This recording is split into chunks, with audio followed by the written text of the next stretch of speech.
الحمد للہ رب العالمین والصلاة والسلام علی سید المرسلین اما بعد فاعوذ باللہ من الشیطان الرجیم بسم اللہ الرحمن الرحیم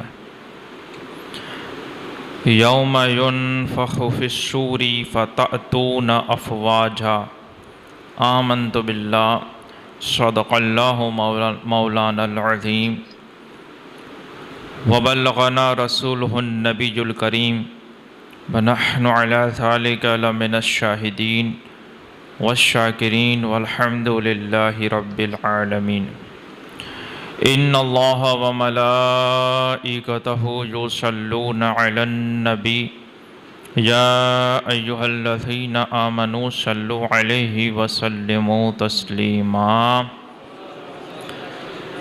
اللہم صل علی سیدنا وحبیبنا ونبینا وشفیعنا ومالکنا ومولانا محمد معدن الجود والکرم وآلہ وبارک وسلم۔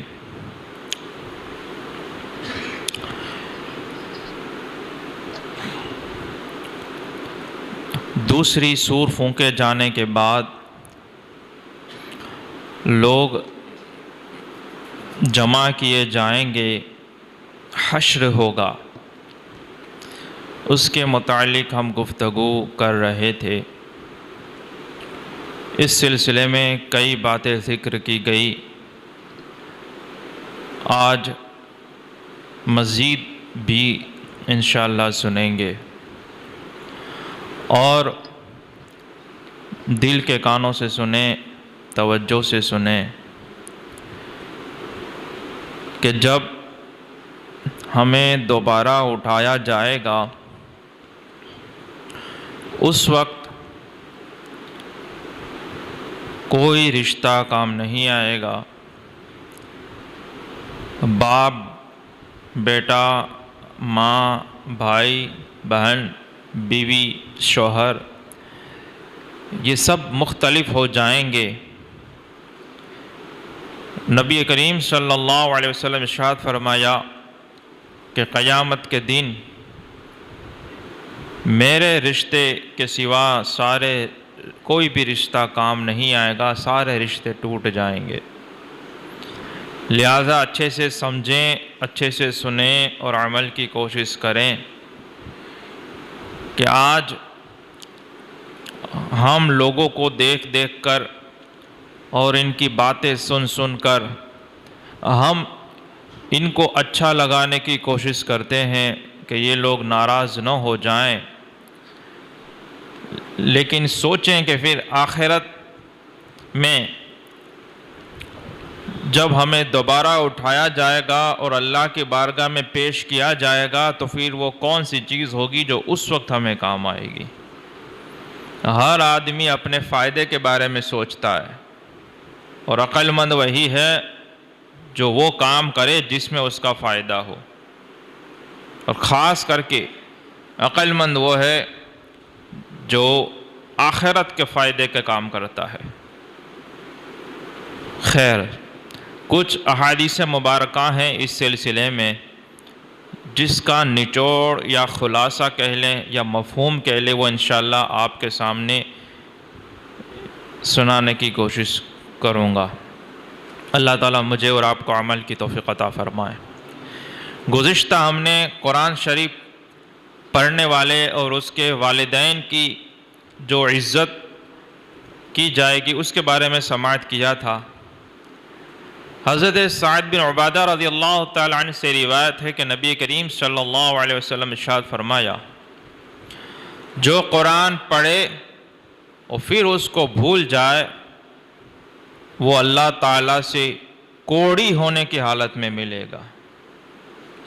تو قرآن پڑھنا بھی ہے، یاد رکھنا بھی ہے، مسلسل پڑھتے رہنا ہے اور عمل کی کوشش کرنا ہے۔ جو قرآن پڑھ کے بھول جائے وہ اللہ سے کوڑی ہونے کی حالت میں ملے گا۔ اور اسی طرح سے حضرت جابر بن عبداللہ رضی اللہ تعالی عنہ سے روایت ہے کہ اللہ کے رسول صلی اللہ علیہ وسلم نے ارشاد فرمایا کہ قیامت کے دن کچھ لوگ اٹھیں گے تو وہ چھوٹی چھوٹی چیونٹیوں کی شکل میں اٹھیں گے، اور لوگ اپنے قدموں سے ان کو روندتے ہوں گے۔ پوچھا جائے گا کہ یہ کون لوگ ہیں، تو کہا جائے گا کہ یہ تکبر کرنے والے ہیں۔ جو لوگ دنیا میں سینہ تان کے اور تکبر کرتے ہوں گے، گھمنڈ کرتے ہوں گے، ان کو قیامت کے دن چھوٹی چھوٹی چیونٹیوں کی شکل میں اٹھایا جائے گا، اور لوگ اپنے قدموں سے ان کو روندتے ہوں گے۔ اور تکبر کیا ہے؟ تکبر یہ ہے کہ اپنے آپ کو دوسروں سے بہتر سمجھنا اور دوسرے کو اپنے سے حقیر، ذلیل، چھوٹا، کمتر سمجھنا، وہ تکبر ہے۔ پھر وہ خوبصورتی کا ہو، صورت کا تکبر ہو، مال کا ہو، علم کا ہو، عمل کا ہو، یا دوسری کوئی بھی بات ہو سکتی ہے اس میں، کہ آدمی دوسرے کو اپنے سے ہلکا سمجھے اور اپنے کو اس سے اچھا سمجھے۔ حضرت ابوبکر صدیق رضی اللہ تعالی عنہ نے جب لوگوں نے آپ سے بیعت لی اور آپ خلیفہ ہو گئے، اور جو آپ نے پہلا خطبہ ارشاد فرمایا تو اس میں آپ نے یہ فرمایا کہ آپ لوگوں نے مجھے اپنا امیر مقرر کیا اور مجھ سے یہ بیعت کر لی ہے، حالانکہ میں تم سے بہتر نہیں ہوں۔ یہ ہے ان کے عاجزی اور انکساری، جبکہ امت کا اس بات پر اجماع اور اتفاق ہے کہ نبی اور رسولوں کے بعد سب سے بہترین کوئی شخص ہے تو وہ حضرت ابوبکر صدیق رضی اللہ تعالی عنہ سب سے افضل ہے نبی اور رسولوں کے بعد۔ لیکن آپ کا عاجزی اور انکساری اور اپنے بارے میں گمان یہ تھا کہ آپ ارشاد فرمانے لگے کہ تم نے مجھے خلیفہ بنا لیا رسول اللہ کا اور مجھ سے بیعت کر لی، حالانکہ میں تم سے بہتر نہیں ہوں۔ یہ سوچ ہم میں ہونی چاہیے۔ خیر، اسی طرح کی دوسری باتیں بھی ہیں، جیسے حضرت ابن مسعود رضی اللہ تعالی عنہ، دیکھو یہ جو بیان ہو رہا ہے اس سے ہمیں یہ اس بارے میں غور و فکر کرنا ہے کہ ہمیں کیا کام کرنا ہے کیا نہیں کرنا، اس کے لیے بیان ہو رہا ہے۔ حضرت ابن مسعود رضی اللہ تعالی عنہ فرماتے ہیں کہ رسول اللہ صلی اللہ علیہ وسلم ارشاد فرمایا کہ جس کے پاس اتنی چیزیں ہوں کہ جو لوگوں سے مانگنے سے اس کو بے نیاز کر دے، اس کو لوگوں سے مانگنے کی ضرورت نہ کرے، پھر بھی وہ لوگوں سے مانگے اور لوگوں سے سوال کرے، تو وہ قیامت کے دن اس طرح سے آئے گا کہ اس کا مانگنا اور سوال کرنا اس کے چہرے پر خراش کی صورت میں ظاہر ہو رہا ہوگا، خراشیں ہوں گی اس کے چہرے پر۔ اور حضرت ابن عمر رضی اللہ تعالی عنہ کی روایت میں ہے کہ رسول پاک صلی اللہ علیہ وسلم ارشاد فرمایا کہ آدمی لوگوں سے مانگتا رہتا ہے، سوال کرتا رہتا ہے، اس کو بولتے ہیں سوال کرنا، کہ وہ لوگوں سے مانگتا رہتا ہے یہاں تک کہ وہ قیامت کے دن اس طرح آئے گا کہ اس کے چہرے پر گوشت کی بوٹی بھی تک نہیں ہوگی۔ یہ کچھ لوگوں کو ایسی عادت پڑ جاتی ہے کہ ہر چیز بس مانگ کے ہی چلانا ہے، پھر اپنے پاس ہو تو بھی مانگتے ہیں، نہ ہو تو بھی مانگتے ہیں، ضرورت ہو تو بھی لے لیتے ہیں، نہ ہو تو بھی لے لیتے ہیں، اور اس کا ایک طریقہ بن جاتا ہے کہ پربارو کروانو۔ اب یہ فرماتے ہیں کہ جس کے پاس اتنی چیزیں ہیں کہ وہ اس کو مانگنے کی ضرورت ہی نہ پڑے، اس کو مجبور ہی کوئی نہیں اس کا، لیکن پھر بھی وہ مانگتا ہے، تو وہ مانگتا رہتا ہے یہاں تک کہ اس قیامت کے دن اس طرح سے آئے گا کہ اس کے چہرے پر یہ گوشت کی بوٹی تک نہیں ہوگی۔ اور صحابہ کرام کا اس پر عمل دیکھیں۔ حضرت ابوبکر صدیق رضی اللہ تعالی عنہ جب اونٹنی پر سوار ہوتے اور اونٹنی کی نکیل اگر گر جاتی تو لوگ کیا کرتے ہیں، اور یہاں پہ حضرت ابوبکر صدیق کا عمل دیکھے کہ اگر اونٹنی پر آپ سوار ہیں اور اگر اس کی نکیل نیچے گر گئی تو آپ اونٹنی کو مارتے اس طرح سے اور اونٹنی کو نیچے بٹھا دیتے، پھر جب اونٹنی بیٹھ جاتی تو اپنے ہاتھ سے وہ نکیل کو اٹھاتے۔ آس پاس والے سب کہتے کہ اے خلیفہ رسول اللہ، آپ حکم ارشاد فرماتے ہم اس کو اٹھا کر دیتے ہیں آپ کو. آپ حکم ارشاد فرماتے آپ کو اتنی تکلیف لینے کی کیا ضرورت کہ آپ نیچے اونٹنی کو بٹھایا اور پھر اٹھاتے ہو. آپ سمجھ سکتے ہو کہ اوپر بیٹھے بیٹھے لوگ پاس صحابہ کرام بھی ہوتے, تابعین بھی ہوتے, کسی کو بھی کہتے ہیں لاؤ. جیسے آج کل عام ہو گیا ہے لوگوں سے کام لینا اور اس طرح سے مانگتے رہنا. تو حضرت ابوبکر صدیق کا جواب سنیں, فرماتے ہیں ان حبیبی رسول اللہ امرنی ان لا اسأل احدا شیئا, کہ میرے حبیب, میرے محبوب رسول اللہ صلی اللہ علیہ وسلم نے مجھے اس بات کا حکم دیا تھا کہ میں کسی سے کوئی بھی چیز نہ مانگوں. اور ایسے دوسرے واقعات بھی ہیں. دوسرے صحابہ کرام کا بھی اس طرح سے معمول ہوا کرتا کہ اگر وہ گھوڑے پر ہوتے اور ان کی لگام نیچے گر جاتی تو پاس میں کھڑے آدمی کو نہیں کہتے تھے کہ اٹھا کے دو, وہ گھوڑے سے نیچے اترتے, لگام خود سے لیتے. کہ وہ یہ ان کا تقوی کا عالم یہ تھا کہ اتنی چیز بھی نہیں مانگتے تھے. تو یہ باتیں ہیں. اسی طرح سے ایک اور روایت میں آتا ہے کہ جو شخص قرآن اس لیے سیکھے کہ اس قرآن کی وجہ سے لوگوں کا مال کھائے گا, لوگوں سے کھائے گا, تو وہ قیامت کے دن اس طرح سے آئے گا کہ اس کی ہڈی, چہرے کی ہڈیوں پر گوشت تک نہیں ہوگا. یعنی جیسے آج کل ہو گیا کہ آج لوگوں نے علماء پر اور اماموں پر اتنی مہربانیاں کی ہیں, اتنی مہربانیاں کی ہیں کہ اب آج کوئی عالم بنانا چاہتا ہی نہیں ہے. خود کے بنگلے بنے جا رہے ہیں, خود کی بینک بیلنس بڑھتی ہی جاتی ہے, بڑھتی ہی جا رہی ہے. لیکن علماء کا سامنے یہ حال ہے کہ لوگوں نے ایک باؤنڈری رکھ دی ہے کہ اگر کوئی مدرسہ پڑھاتا ہے تو اس کی تنخواہ 3,000 سے زیادہ نہیں ہونی چاہیے. اگر کوئی امامت کرتا ہے تو اس کی تنخواہ 10-12 ہزار سے زیادہ نہیں ہونی چاہیے. یہ لوگوں نے خود ڈیسائیڈ کیا ہے. پھر اس کا نتیجہ کیا نکلا؟ اس کا اثر یہ ہوا کہ آج لوگ کوئی بھی اپنے بیٹوں کو عالم بنانا نہیں چاہتے, حالانکہ ان کو پتہ ہے کہ یہ عالم کا مرتبہ کیا ہوتا ہے.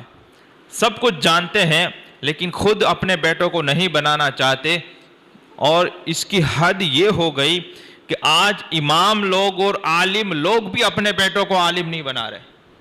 وہ کہتے ہیں کہ ہم جس طرح سے زندگی گزاری ہے اور ہم نے جتنا دکھ درد اٹھایا ہے, ہماری بیٹے اس کو برداشت نہیں کر پائیں گے. تو آج عالم کہلانے والا جس کی پوری زندگی امامت میں اور تقریر اور وعظ کرنے میں نکل گئی, تو پھر وہ اپنے بیٹوں کو کوئی انجینئرنگ کرا رہا ہے, تو کوئی ڈاکٹر بنا رہا ہے, تو کسی نے اپنے بیٹوں کو دکان, یہاں تک کہ پنچر کی دکان تک بیٹھا دیتے ہیں اپنے بیٹوں کو, لیکن دارالعلوم میں نہیں پڑھاتے. کہتے ہیں کہ تم اس لائن میں آؤ گے تو بہت پریشانیاں ہوگی, لوگ یہی سمجھیں گے کہ یہ تو ایک پگاردار آدمی ہے, اس کو ہم جیسے چلائیں گے وہ چلے گا. اور پھر مالی اتنا مسئلہ کہ وہاں پر مہنگائی بڑھتی ہی بڑھتی یہ میں جنرل بات کر رہا ہوں, کوئی یہ نہ سمجھے کہ یہ اس مسجد یا ایسی کوئی بات ہے, ایسا نہیں ہے. میں اب میں چیلنج کے ساتھ کہتا ہوں کہ مولوی نہیں, آپ باہر بھی جہاں جہاں آپ کے کانٹیکٹ ہو, آپ کسی بھی امام کو دیکھ لیں اور علماء کو دیکھ لیں اور پھر اس کے بارے میں آپ تپاس کریں کہ وہ اپنے بیٹوں کو کیا بنا رہے ہیں. اب آپ کو پتہ چلے گا یہ آدمی جو پوری زندگی شریعت اور سنت کی بات کر رہا تھا اور لوگوں کو ایسی اچھی اچھی نصیحتیں کر رہا تھا, اس کا بیٹا جینس اور ٹی شرٹ پہن کر کالج میں جا رہا ہے, اس کی بیٹی کالج کر رہی ہے, بے حیائی ہو رہی ہے. تو یہ کیوں ہو رہا ہے؟ کیونکہ ان کے اپنے تجربے اتنے برے رہے ہیں کہ اب وہ اپنی اولاد کو اس لائن میں ڈالنا نہیں چاہتے. اب مجھے بتائیں کہ جب عالم اپنے بیٹے کو ڈاکٹر بناتے ہیں نا, ویپاری اپنے بیٹے کو, آپ اپنے بیٹے کو کیا بناؤ گے؟ دھندا سیٹ کراتے ہو نا, اس کو اپنی دوسری دکان کھلوا دیتے ہو, یا اپنا دھندا اگر بہت زیادہ ہے تو اس میں اس کو سیٹ کراتے ہو. آپ چاہتے ہو کہ یہ ہماری بات کو آگے پہنچائے, ہمارے دھندے کو, ہمارے انکم کو آگے بڑھائے. لیکن آج یہ عالموں کو کیا ہو گیا کہ یہ مولانا اور باپو لوگ اپنے بیٹوں کو بنا ہی نہیں رہے, تو سارا دار و مدار اس مال پر آ کے رک جاتا ہے. اب اس کا مطلب سمجھے اس کا مطلب یہ ہوا کہ آج تو یہ حقیقت ہو ہی گئی ہے، لیکن شاید آپ لوگوں کو اس کا پتہ ابھی تک نہ چلے، وہ یہ ہے کہ آج ہمیں اچھے امام اور اچھے مدرس نہیں مل رہے۔ اچھے امام اور مل جائیں گے، 8-10 ہزار میں تو کوئی بھی مجبور آدمی آ جائے گا، لیکن وہ اچھا نہیں ہوتا کہ جو آپ کی رہنمائی کر سکے اور آپ کو جنت تک پہنچا سکے۔ آج آپ کہیں کہ میرے بیٹے کو کوئی قرآن سکھا دے، دین سکھا دے، اسلام کیا ہے وہ سکھا دے، میں مہینے کے 1000 روپے دوں گا۔ میں آپ کو چیلنج کے ساتھ کہتا ہوں کہ ایک ایسا عالم آپ ڈھونڈ کے دے کہ 1000 روپے لینے کے بعد بھی آپ کے بیٹے کو دین سکھا دیتا ہو۔ کیوں؟ اسی لیے کہ اب اس لائن میں اچھے، ہوشیار، ہونہار، بڑے بڑے مائنڈیڈ پرسن آ ہی نہیں رہے، سب دوسری دنیا کے طرف چلے گئے۔ اب اس میں کون بچا؟ پھر یہ جو بات جو حدیث سنائی اس کے مطابق میں یہ ساری باتیں کر رہا ہوں، پھر اس میں جس کو لگتا ہے کہ اپنے پاس مال نہیں، دکان نہیں، دھندا نہیں، نوکری نہیں، تو بولے کیا کریں؟ مدرسے میں بھیجو، دارالعلوم میں بھیجو، 2-3 سال پڑھ لے گا، پھر آ کر کیا کرنا ہے؟ آ کے دارالعلوم والے سے کہتے ہیں، ایڈمیشن لینے جاتے ہیں، کہتے ہیں حضرت اس کو تھوڑی بہت سورتیں اور کچھ فاتحہ درود پڑھنا سکھا دو، تو وہ باہر نکلے اور یہ دعا فاتحہ اور یہ قبر پہ فاتحہ پڑھنا ہے تو جہارت میں فاتحہ پڑھنا ہے وہ کر لے، تو اس کا چلتا رہے۔ اب سمجھے وہ کیوں پر آ رہا ہے؟ دین کا جو ہونا ہے ہو، دین بچے یا نہ بچے، شریعت جو بھی کہتی ہو، اب اس کو یہ اس لیے پڑھا رہا ہے کہ یہ باہر نکلے اور لوگوں کو بھی ایسا ہی آدمی چاہیے۔ یہاں پہ حدیث مبارکہ میں فرمایا جا رہا ہے کہ جو اس لیے قرآن سیکھے، قرآن سے مطلب دین سیکھے، قرآن میں سب دین آ گیا نا، علم دین آ گیا، شریعت کی باتیں آ گئی، وہ اس لیے سیکھے کہ اس کے ذریعے سے لوگوں کا مال وصول کرے گا اور سورہ بقرہ پڑھ کے 500 روپے لے کر آئے گا۔ جو اس لیے دین سیکھے تو وہ قیامت کے دن اس طرح سے آئے گا کہ اس کی ہڈیوں پہ گوشت تک نہیں ہوگا۔ آج ہم یہاں تک پہنچ گئے، اور کوئی یہ نہ سمجھے کہ یہ تو جو ہو رہا ہے ہونے دو، اللہ کچھ کرے گا، اس کے ذمہ دار ہر ایک آدمی ہے۔ جو بھی مسلمان سماج پورا ہے، جو بھی اس پہ توجہ نہیں دیتا اور صرف اپنا خود کا کرنے میں لگا ہوا ہے، سارے لوگ اس میں آ جائیں گے۔ جیسے میں آپ کو توجہ دلا رہا ہوں کہ آج یہ ہو گیا ہے کہ آج لوگ تو چھوڑیں، مالداروں کو چھوڑیں، کیپیبل لوگوں کو چھوڑیں، آج امام کہلانے والے لوگ جس کی پوری زندگی، آپ پوچھیں کتنے سال ہو گئے امامت کرتے ہوئے، آپ کو بڑے بزرگ ملیں گے 30 سال 40 سال 50 سال سے بوڑھے ہو گئے بالکل۔ اس کو پوچھے آپ کے بیٹے کون سی مسجد میں ہیں، تو وہ بولے گا کوئی بھی مسجد میں نہیں ہے، وہ تو کارخانے میں جا رہا ہے۔ یہاں تک میں نے سنا کہ پنچر کی دکان تک جا رہے ہیں، کوئی کپ رکابی تک وہ چائے والے کے وہاں اپنے بیٹوں کو رکھوا دیتے ہیں، تاکہ وہ کہتے ہیں کہ کم سے کم تمہیں لوگوں سے مانگنا نہ پڑے، سوال نہ کرنا پڑے۔ اس کے ذمہ دار کون ہے؟ کون ہے اس کے ذمہ دار؟ یہ ہر کوئی جو کر سکتا ہے وہ نہیں کرتا، سارے لوگ اس میں ذمہ دار، اور سب کو جواب دینا پڑے گا۔ حالانکہ اس میں پھر لوگ یہ بھی کہتے ہیں کہ اب یہ تو جو حالات ہونا ہو، مولانا کو اتنا توکل ہونا چاہیے کہ اس کو کچھ بھی نہ دیا جائے، وہ کام کرتا رہے، تو پھر ایسا بھی ہو سکتا ہے، پھر اللہ بہتر جانے۔ اب دیکھو آج یہ حال ہے کہ آج اچھا امام اور اچھا مدرس نہیں مل رہا۔ میں چیلنج کے ساتھ کہتا ہوں، جس کے بچے ہیں، جس کے بیٹے ہیں، میں آپ کو چیلنج کے ساتھ کہتا ہوں، آپ کہیں کہ 1000 روپے مہینے کی فیس دوں گا، میرے بچے کو اسلام کیا ہے وہ سکھا دے، نہیں مل رہا۔ ہمیں جب کوئی ابھی کچھ دن پہلے کی بات ہے، مجھے کسی کا فون آیا پاس والے گاؤں سے، اس نے کہا کہ ہماری مسجد میں 18,000 تنخواہ دیں گے، اچھا امام ڈھونڈ کے دو۔ میں نے بولا یہی تو مسئلہ ہے، آج پیسے دینے کے بعد بھی اچھے لوگ نہیں مل رہے۔ میں سچ بول رہا ہوں، آپ اگر تنخواہ 25,000 بھی کر دو تو اچھے امام نہیں مل رہے، کیونکہ اچھے لوگ آ ہی نہیں رہے، پڑھ ہی نہیں رہے، تو نکلیں گے کہاں سے؟ اور جا کون رہا ہے؟ پڑھنے کے لیے کون جا رہا ہے؟ اور دوسرے لوگ جو اچھے اچھے ہیں، ذہین ہے، جس کو آپ مائنڈڈ کہہ سکتے ہو، جس کی عقلیں کام کرتی ہے، جو لوگوں کی رہنمائی کر سکے، اچھی بات لوگوں تک پہنچا سکے. بھائی صاحب آپ سامنے نماز نہ پڑھیں، بھائی صاحب تھوڑا آپ سائڈ میں ہٹ جائیں. ہاں وہ وقت سنتوں کا ہم بعد میں دیتے ہیں.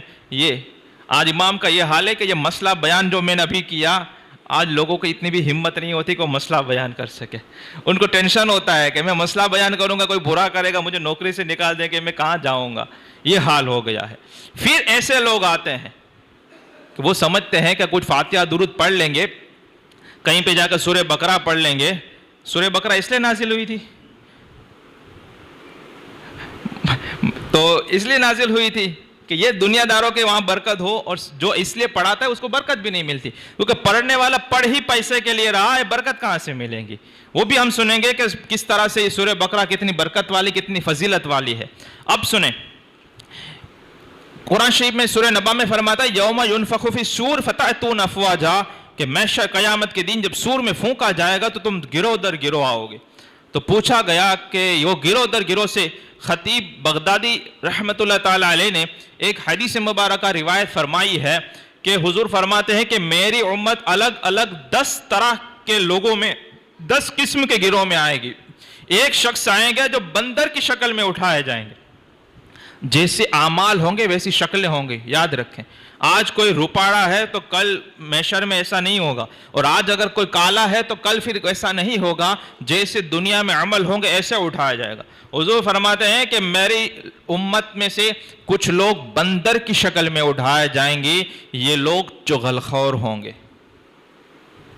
ادھر کی بات وہاں پہ لگانے والے، اور لوگوں کو میں لڑائی کروانے والے، اور اگر کسی نے کسی کے خلاف بول دیا تو ادھر ادھر بات سنانے والے، یہ ہوں گے. پھر فرمایا کہ کچھ لوگ سور کی شکل میں اٹھائے جائیں گے. وہ کون ہوں گے؟ وہ ناجائز اور حرام مال کھانے والے اور لوگوں سے ظلمن ٹیکس وصول کرنے والے ہوں گے.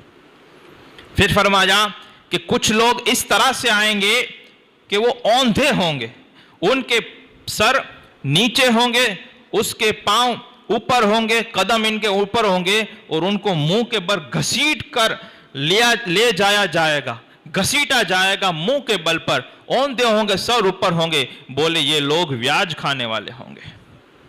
اور پھر آگے فرمایا کہ کچھ لوگ وہ ہوں گے کہ جو اندھے ہوں گے، یہ ناانصافی کے ساتھ فیصلہ کرنے والے ہوں گے. کچھ لوگ گونگے بہرے ہوں گے، کچھ سمجھتے نہیں ہوں گے. یہ لوگ یہ ہوں گے کہ اپنے اعمال کو بہت پسند کرتے ہوں گے، اپنے خود پسندی میں مبتلا ہوں گے کہ میں تو اتنا اچھا ہوں، اتنا کرتا ہوں، یہ اچھے کام، یہ اب خود پسندی میں مبتلا ہوں گے. یہاں تک پھر فرمایا کہ کچھ لوگ آئیں گے جو اپنی زبانوں کو چبا رہے ہوں گے. ان کی زبانیں یہ سینے تک لٹک رہی ہوں گی، اور ان کے منہ سے پیپ نکل رہا ہوگا اور اس بدبو نکل رہی ہوگی، تو لوگ ان سے نفرت کریں گے. یہ بولے عالم، بیان کرنے والے اور وائس کرنے والے، ایسے وائس کرنے والے اور ایسے بیان کرنے والے جن کا کہنا کچھ اور ہوگا اور عمل کچھ اور ہوگا. کیا سمجھتے ہو؟ آج کسی کو بھی لوگ لے آتے ہیں، سمجھتے ہیں کہ کسی بھی باپو کو اٹھا کے لے آؤ، 200-500 روپے میں تقریر کر دے گا، اپنی جارت ہو جائے گی، برسی ہو جائے گی، بیان ہو جائے گا. دین کو یہ فارمیلٹی بنا کے رکھ دیا، ایک ٹائم پاس کر کے رکھ دیا. اب آنے والا بھی کیسے آتا ہے؟ بول دیتا ہے اتنے روپے لگیں گے. باری شریف کا بیان آتا ہے، باری شریف کا بیان آتا ہے جس کے صدقے میں پوری کائنات بنی. اور مفتی اعظم عرض کرتے ہیں کہ کھاتے ہیں تیرے در کا، پیتے ہیں تیرے در کا، پانی ہے تیرا پانی، دانا ہے تیرا دانا. آج ان کی باتیں کرنے کے لیے بھی پیسے لیے جا رہے ہیں. آج عالم کہتا ہے کہ میں 12 دن کے اتنے ہزار اتنے لاکھ روپے لوں گا، دینے والا کہتا ہے ہاں میں دوں گا. پھر کیا ہوتا ہے؟ پھر حاصل کچھ نہیں ہوتا، کوئی فرق نہیں پڑتا، تاثیر پیدا نہیں ہوتی، کیونکہ اس نے پیسوں کے لیے کیا، بات ختم ہو گئی، مقصد حاصل ہو گیا. فرماتے ہیں کہ جس کا بولنا کچھ اور ہو، مسئلہ تم کو کچھ اور بتائے، عمل کچھ اور کرے، ان کی زبانیں لٹک رہی ہوں گی. اور یہاں تک ایک دوسری حدیث میں آتا ہے کہ جب کوئی وائس کرنے کے لیے کھڑا ہوتا ہے، ایک فرشتہ وہ لوہے کی وہ کٹر لے کر وہ پاس میں ہی کھڑا رہتا ہے اور کہتا ہے کہ کیا وہ بول رہا ہے وہی بول رہا ہے جس پر وہ عمل کر رہا ہے، اور اگر عمل کچھ اور کرتا ہے، بولتا کچھ اور ہے، تو وہ اس کے ہونٹوں کو وہ کاٹتا ہے۔ یہ ہے عالم۔ جب تقوی والے عالم ہوگا تو تمہارے میں بھی تقوی آئے گا۔ جب اچھا امام ہوگا، اچھا امام سے مطلب وہ کہ جو نماز، سمجھتے ہو نماز کس کو کہتے ہیں؟ اللہ کو سب سے زیادہ قریب بندہ تب ہوتا ہے جب وہ سجدے میں ہوتا ہے، اور سجدے میں جب بندہ ہوتا ہے اور جب آدمی نماز میں ہوتا ہے، حضور سے عرض کی گئی یا رسول اللہ، اللہ کو سب سے پسندیدہ عمل کون سا ہے؟ حضور نے فرمایا وقت پہ نماز پڑھنا۔ اس کی سرداری کون کر رہا ہے؟ اس کی وکیلات کون؟ یہ وکیل ہوتا ہے۔ وکیل دیکھا ہے کورٹ میں؟ کوئی مجرم ہوتا ہے نا، کیس کون لڑ رہا ہوتا ہے؟ جج کے سامنے دلیلیں کون پیش کر رہا ہوتا ہے؟ تمہیں ضمانت چاہیے، ضمانت کی کورٹ میں پیشی میں دلیلیں کون دے رہا ہوتا ہے؟ مجرم تو وہ بیٹھا ہوتا ہے چپ چاپ، ڈاکیومنٹری ورک وکیل کرتا ہے، دلیلیں کورٹ میں وکیل دیتا ہے۔ اسی طرح امام ایک وکیل ہوتا ہے جو لوگوں کی نماز کی ذمہ داری لیتا ہے۔ لیکن اچھا اب سوچیں کہ اگر وہی کمزور ہے، اسی کے پاس تقوی نہیں، اسی کو نماز پڑھانا آتا نہیں، یہاں تک میں نے موربی میں سنا کہ جس کے مخارج بھی درست نہیں ہیں قرآن کے، یہ لوگ عید کی نماز پڑھا دیتے ہیں۔ لوگ پڑھتے ہیں، پڑھ کے آئے نماز، ہاں پڑھ لی، جس کا قرآن صحیح نہیں، جس طرح سے قرآن پڑھنا حرام ہے، ایسے لوگ مصلی تک پہنچ گئے۔ آج اچھے لوگ آ ہی نہیں رہے۔ خیر، تو ایک تو یہ لوگ ہوں گے، پھر آگے اور بھی اس طرح کے بیان ہوئے کہ کچھ لوگ ہوں گے کہ ہاتھ اور پاؤں اس کے کٹے ہوں گے، یہ لوگ پڑوسیوں کو ایذا دینے والے ہوں گے، اور کچھ لوگ اس طرح سے آئیں گے کہ اس کو آگ کی سولی پر، تختے پر سولی دے دی جائے گی۔ یہ وہ لوگ ہوں گے جو لوگوں کی جھوٹی شکایتیں بادشاہ کے پاس لے جاتے ہوں گے، کھوٹی فریاد۔ تو یہ لوگوں کا یہ حشر ہوگا۔ اور پھر کچھ لوگ وہ ہوں گے جس کو چارکول کی چادریں پہنائی جائیں گی، یہ تکبر کرنے والے لوگ، یہ گھمنڈ کرنے والے لوگ ہوں گے۔ تو پھر ہمیں کرنا کیا ہے؟ کیا کرنا ہے؟ یہ سب چیزیں تو نہیں کرنی ہے، تو وہ بھی سنیں۔ نبی کریم رؤوف الرحیم صلی اللہ علیہ وسلم ارشاد فرمایا کہ قیامت کے دن نماز آئے گی اور کہے گی یا اللہ میں نماز ہوں، اللہ فرمائے گا تم بھلائی کے ساتھ ہے، تو بھلائی پر مبنی ہے۔ روزہ آئے گا، کہے گا یا اللہ میں روزہ ہوں، اللہ کہے گا تو بھلائی پر مشتمل ہے۔ صدقہ آئے گا، کہیں گا یا اللہ میں صدقہ ہوں، اللہ فرمائے گا تو بھلائی پر مشتمل ہے۔ اس طرح سے ایک کے بعد ایک نیک اعمال آتے جائیں گے، اللہ فرمائے گا تو بھلائی پر مبنی ہے۔ آخر میں اسلام آئے گا اور اللہ سے کہے گا یا اللہ تو سلام ہے اور میں اسلام ہوں، تو سلامتی دینے والا ہے، تو سلام ہے اور میں اسلام ہوں۔ اللہ فرمائے گا کہ تو بھلائی پر مشتمل ہے، اور آج میں جس کو پکڑوں گا تیری وجہ سے پکڑوں گا، اور جس کو بخشوں گا تیری وجہ سے بخشوں گا۔ یہ ہے اسلام کی طاقت، یہ ہے اسلام کا فائدہ، یہ ہے اسلام کی برکت کہ قیامت کے دن کوئی چھوٹے گا تو ایمان کی بنیاد پہ چھوٹے گا، اور پکڑا جائے گا تو ایمان نہیں ہونے کی بنیاد پہ پکڑا جائے گا۔ یہ ہے اسلام۔ لہٰذا آج اس کے بارے میں سوچے کہ ہمارا اسلام کیسے بچے گا، آج اس کے بارے میں سوچے کہ ایمان کیسے بچے گا۔ آج لوگ جب دیکھو تب سوشل میڈیا پر چالو ہو جاتے ہیں، فلاں نے یہ ظلم کیا، مسجد گرائی جا رہی، مدرسے پہ حملہ ہوا، فلاں مسلمان کو مارا، یہاں پہ یہ ہو گیا، وہاں مسلمان کی لڑکیوں کو لے کر بھاگ گیا۔ اب سب یہی ڈسکس کر رہے ہیں، کوئی یہ نہیں کہہ رہا کہ اس کا سولوشن کیا ہے۔ اس کا سولوشن یہ ہے کہ اس کا اگر حل چاہیے تو اس کا حل علماء کے پاس ہے۔ عالم جانتے ہیں کہ سیرت مصطفیٰ کی روشنی میں، قرآن اور حدیث کے روشنی میں اس کا جواب کیسے دیا جائے گا، اس کا حل کیسے نکلے گا۔ لیکن بات وہیں پر آ کے رک جاتی ہے کہ اچھے عالم ہوں گے تو بتائیں گے نا، اچھے عالم ہوں گے تو بتائیں گے۔ آج تو ایسے مولانا اور ایسے لوگ ہو گئے کہ جس کو بس ایک بے چھیڑا بھیگا کروا، اس کا گزران کیسے چلتا ہے اس کو اتنی ہی ہوتا ہے کہ میرا کسی بھی طرح سے پورے مہینے کا خرچہ نکل جائے، پھر وہ تم کو دین کبھی نہیں بتا پائے گا۔ وہ اس میں ہمت ہی نہیں ہوگی، کیونکہ جیسے ہی وہ تم کو اچھی بات بتانے جائے گا اس کو ڈر کھایا جائے گا کہ میں بتاؤں گا کوئی فتنہ کھڑا ہو جائے، مسئلہ کھڑا ہو جائے اور میری آوک بند ہو جائے تو میں اپنے گھر والوں کو لے کر، بیوی بچوں کو لے کر فٹ پاتھ پر آ جاؤں گا، بتائے گا ہی نہیں۔ آج یہی بات ہے، میں آپ کو کہتا ہوں ہندوستان میں بلکہ گجرات میں یا کم سے کم سوراشٹر اور کاٹھیا وار میں کئی مسجدوں میں چلے جائیں، اچھی باتیں سچ سچ بیان کرنے والے، حق بیان کرنے والے علماء بہت کم ہوں گے، وہ ادھر ادھر کی باتوں میں گھما کر تمہیں پوری زندگی نکال دیں گے۔ کوئی تم کو یہ نہیں کہے گا کہ یہ تم غلط کر رہے ہو، سدھارو اس کو، کیونکہ اس کے لیے تو آدمی کو اکیلے رہنے کی ہمت ہونی چاہیے۔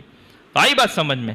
اور ابھی جیسے یہ بات ہوئی قرآن پڑھنے کے بارے میں، تو یہ سورہ بقرہ کی بات آئی تو میں بھی یہ بھی ساتھ میں کہتا جاؤں کہ حضرت ابو امامہ باہلی رضی اللہ تعالیٰ عنہ فرماتے ہیں کہ تم قرآن کی تلاوت کیا کرو کہ قرآن شریف قیامت کے دن اپنے پڑھنے والے کے بارے میں شفاعت کرنے والا بن کر آئے گا، یہ شفاعت کرے گا قرآن۔ اور پھر فرمایا دو چمکتی سورتیں سورہ بقرہ اور سورہ آل عمران کی تلاوت کیا کرو کہ جب یہ قیامت میں آئیں گے تو یہ دو بادل کی صورت میں آئیں گے، یا دو صاحبان کی صورت میں آئیں گے، یا دو صف میں پرندوں کی قطار کے صف کی صورت میں آئیں گے، اور اپنے سورہ بقرہ اور سورہ آل عمران اپنے پڑھنے والے کی اللہ کی بارگاہ میں وکالت کریں گے۔ اب پڑھتے کہاں، اس کس کو آتا ہے؟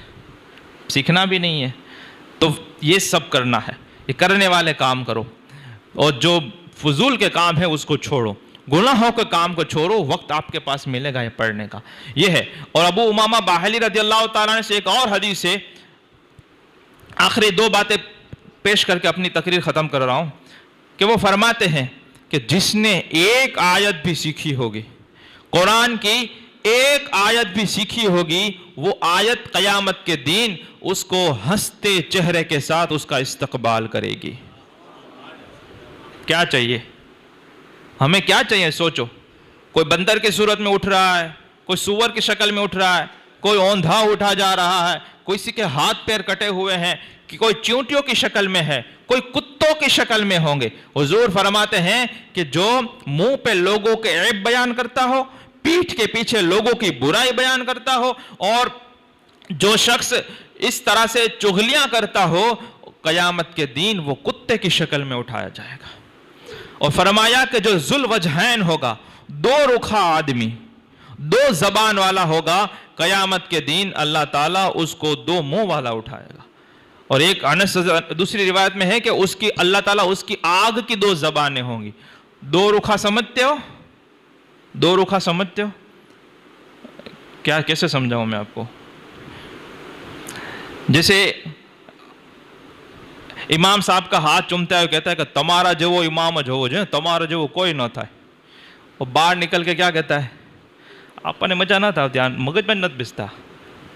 یہ دو مورخا، یہ دو رخا آدمی، کہ یہاں پہ سامنے آ کر کچھ اور کہتا ہے، یہ تو امام کی مثال دی، ورنہ یہ ہر جگہ پہ ہوتا ہے۔ سامنے اس طرف اس کی بات الگ ہوتی ہے، جیسے ہی اس کا گروپ بنتا ہے، جیسے قرآن فرماتا ہے وَإِذَا خَلَوْا وَإِذَا لَقُوا الَّذِينَ آمَنُوا قَالُوا آمَنَّا وَإِذَا خَلَوْا إِلَىٰ شَيَاطِينِهِمْ قَالُوا إِنَّا مَعَكُمْ إِنَّمَا نَحْنُ مُسْتَهْزِئُونَ، کہ جب ایمان والوں سے ملتے ہیں تو کہتے ہیں ہم ایمان لے آئے، اور جب اپنے شیطانوں کے پاس جاتے ہیں تو کہتے ہیں کہ ہم تو تم ہی میں سے ہیں، ہم تو ان سے مذاق کرتے تھے، ہم تو مستیاں کرتے تھے، ایسے بول دیا تھا۔ تو یہ دو ذو الوجہین ہوگا تو اس کا یہ حال ہوگا۔ اور آخری میں ایک عمل بتاتا چلوں کہ حدیث مبارکہ میں آیا کہ سبحان اللہ والحمد للہ ولا الہ الا اللہ واللہ اکبر ولا حول ولا قوۃ الا باللہ، یہ تم پڑھتے رہا کرو، اس کا پڑھتے رہا کرو کہ یہ قیامت کے دن آگے پیچھے ہر جگہ سے تمہاری حفاظت فرمائے گا۔ تو یہ اور بھی بہت ساری باتیں ہیں، اللہ تعالیٰ مجھے اور آپ کو عمل کی توفیق عطا فرمائے، اور کچھ بولنے میں سمجھانے میں کسی بھی طرح کی غلطی ہو گئی ہو اللہ تعالیٰ اسے معاف فرمائے۔ اور جو میں نے علماء کی اور امام کی بات کی اس میں یاد رکھیں، میں ایک مرتبہ پھر کہہ رہا ہوں کہ آج اتنا ڈینجر اور اتنا خطرناک دور آ گیا ہے، یہ سچ میں بول رہا ہوں، یہ صرف ایک مسجد کا میں بات نہیں کی، میں نے ہر جگہ پہ میں آپ کو کہتا ہوں آپ اچھا امام اور اچھا مدرس ڈھونڈنے جائیں گے، بلکہ مدرسے میں اچھے پڑھانے والے بھی آج نہیں مل رہے ہیں، اچھے لوگ سب تجارت پہ لگ گئے، سب لوگ اپنی اپنی دکانیں کھول کے بیٹھ گئے ہیں. تو یہ کتنی سچویشن خراب ہے کہ آج تو اچھا امام نہیں مل رہے گا, کل تو امام بھی نہیں ملے گا. آج تو اچھا نہیں مل رہا ہے, 15 سال کے بعد تو پھر کوئی امام بھی نہیں ملے گا. پھر مدرسے بھی آج کوئی اچھا پڑھانے والا نہیں مل رہا, کل کوئی پڑھانے والا ہی نہیں ملے گا, اچھا کیا برا بھی نہیں ملے گا. تو ان باتوں کو ابھی سے اگر کچھ سولوشن کر سکتے ہیں تو کریں, اس سے مشورہ کرنا چاہتے ہیں تو کریں, جو کچھ کرنا ہے ہم کر لیں, یعنی ہم مسلمان کر لیں تو اچھی بات ہے, ورنہ ہمیں ختم کر دیا جائے گا اور اللہ تعالی ہماری جگہ پر ایسی قوم کو لائے گا جو اس کے دین کی وفادار ہوگی اور رسول پاک پر جان قربان کرنے والی ہوگی. تو یہ ہمیں موقع ہے, اگر ہم کر سکیں تو کر سکیں.